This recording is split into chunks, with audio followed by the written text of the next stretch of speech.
और परंपरागत रूप से सिंधी समाज परिश्रमी समाज है, बहुत मेहनत करने वाला समाज है।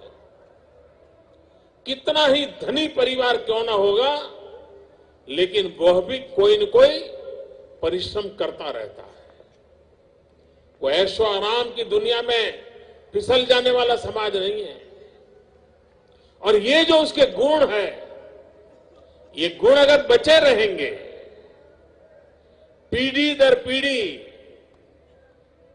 इन गुणों की विरासत अपने बच्चों को मिलती रहेगी, तो सिंधी समाज को कभी संकट नहीं आने वाला है।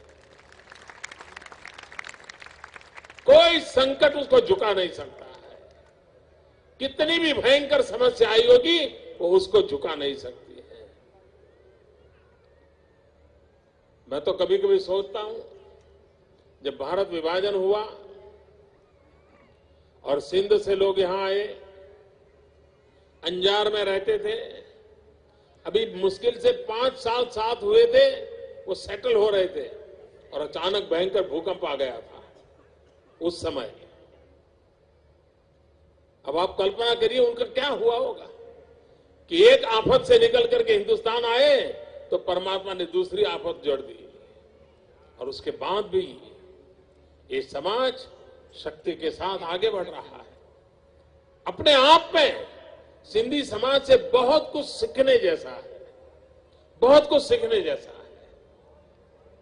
और पूरे देश को सिंधी समाज की जो शक्ति है, आत्मबल पर संकटों से जूझने की, संकटों से उभरने की, फिर एक बार जीवित होकर के जी जान से जूझने की, ये अपने आप में एक अजूबा है।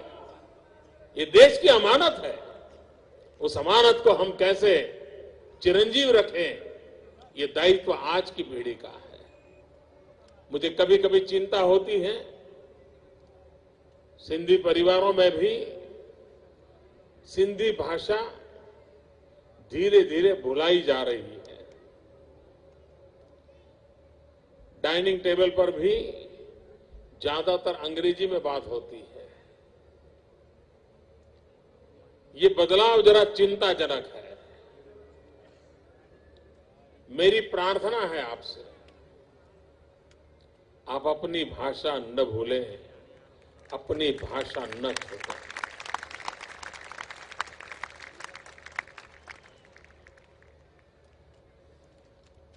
भाषा और पहनाव, ये दो ही ताकत ऐसी हैं जो आपको सदियों तक जोड़ के रखती है।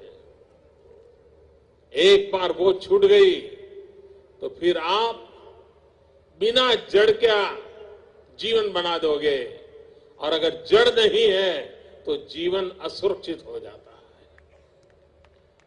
जड़ों से वो रसखस मिलता है अपनी भाषा से। उस भाषा को कैसे बरकरार रखा जाए, वो भाषा के साथ कैसे जुड़ा जाए, और पीढ़ी दर पीढ़ी भाषा का कैसे गौरव हो, ये प्रयास निरंतर होना चाहिए। अगर आप मॉरिशस जाएंगे तो आज भी वहां वो हिंदुस्तान से गए थे, इस बात का गर्व है। किस कारण से? सिर्फ भाषा के कारण।